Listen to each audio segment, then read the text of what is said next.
עם נפילתה של ממשלת רשיד עלי, שלט בבגדד במשך יומיים אספסוף מוסת, שפרע פרעות ביהודים, מן האכזריות ביותר שידעה קהילה זו מעודה.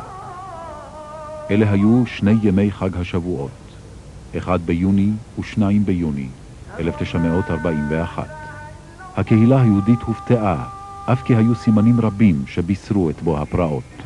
השנים האלו היו קיימים חודשים רבים לפני הפרעות. ראיתי את הסיסמאות המסורטטות על הקירות בדרך לבית הספר, שהיטלר מחסל את החיידקים, על חנויות של מוסלמים מצוין השם מוסלם, כדי להדגיש כאילו שמשהו מתוכנן, שבמקרה ופוגרום לא יפגעו בחנות.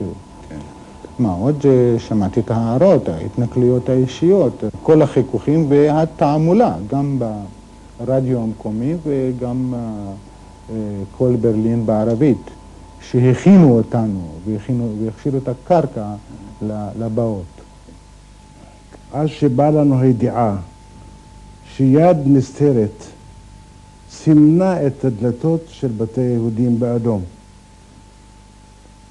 ואחר כך נודע לנו שזה היו הנוער של הפיתוח.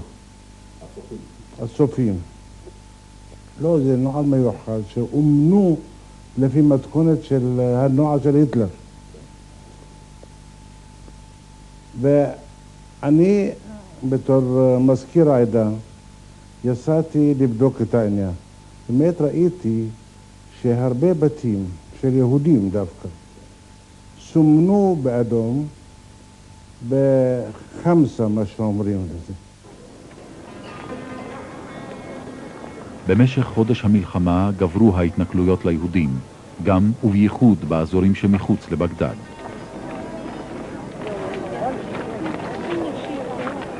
בבסרה בדרום נשדדו חנויות ובתי עסק של יהודים. יהודים רבים הואשמו באיתות למטוסי אויב באמצעות כפתורים שעל דש בגדיהם.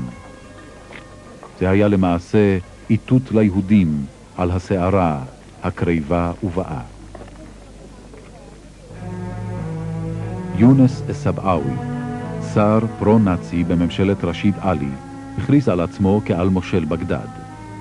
יומיים לפני הפרעות זימן אליו את ראש הקהילה, הרב ששון חדורי. לאחר כמה שעות חזר הרבי וסיפר לנו כשהוא קורן והוא מבסוט שיונס א-סבעאוי היה כל כך עדי וכל כך לבבי והפגין חיבה ואהדה ליהודים, ואמר לו שמתוך רצון להגן על היהודים הוא מציע שהרבי יפיס בבני העדה שיסתגרו בבתים שלהם ל3 ימים, או אפילו הציע לו שיסתיידו באוכל ומזון שיספיק להם ל3 ימים, ושלא יצאו לרחובות מפני ששם יש סכנה שהם יותקפו. שמעתי את זה מפי הרבי, אמרתי לו, רבי, אתה לא מקשר את זה בסימון של הבתים, אתה לא רואה בזה שהם רוצים שילכדו אותנו בבתים. אבל הוא היה כל כך מושפע מהשיחה עם יונס א-סבעאוי, שהוא לא קיבל את הגרסה שלי. מסמך רשמי של ועדת חקירה ממשלתית יקבע לאחר מכן כי הייתה לסבעאוי מלכתחילה כוונה להשמיד את היהודים. דגם השכונה היהודית בבגדד. הפוגרום החל בשעה 4 בערך ליד שכונת באב א-שייח המוסלמית ברחוב ג'אזי, אחד הרחובות הראשיים של בגדד.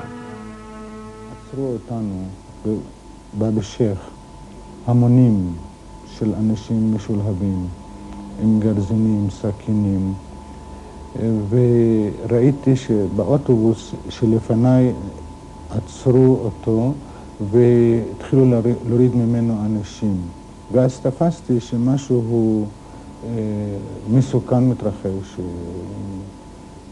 וקפצתי אני ואחות ואחי מהאוטובוס והתחלנו ללכת ברגל.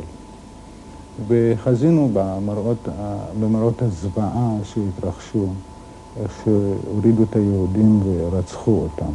ביום הפרעות הראשון יצאנו כמה אנשים יחד עם אבי לבקר את הסוסים שלנו. בשעות הערב חזרנו ועלינו על מיניבוס, כולנו יהודים, קרוב ל6-7 איש בתוך המיניבוס. בדרך חזרה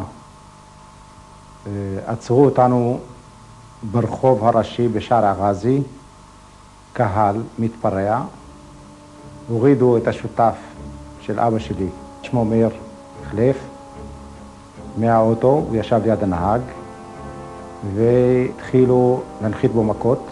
אחיו נעים ישב על ידי מאחרי הנהג, נאבק איתם קצת, אבל זה לא עזר. אבי, שראה את המצב הזה, ירד מהאוטו דרך החלון, כנראה התכוון להזעיק עזרה, כי לנו יש הרבה חברים, בעיקר פועלים באותו אזור, ועבר את הרחוב. באותו רגע הנהג התניע את האוטו ונסע, ונשארתי באוטו.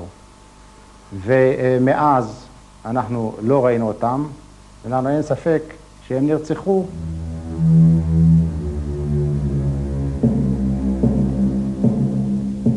הפרעות התמקדו תחילה בבאב א-שייח, אחר כך הלכו והתפשטו לשכונות ולבתי העסק היהודיים.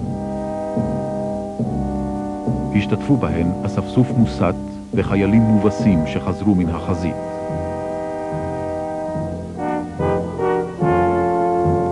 שוטרים חמושים ששוחדו על ידי יהודים כדי לגונן עליהם, צפו בזוועה מבלי לנקוף אצבע, ומרביתם אף הצטרפו לפורעים.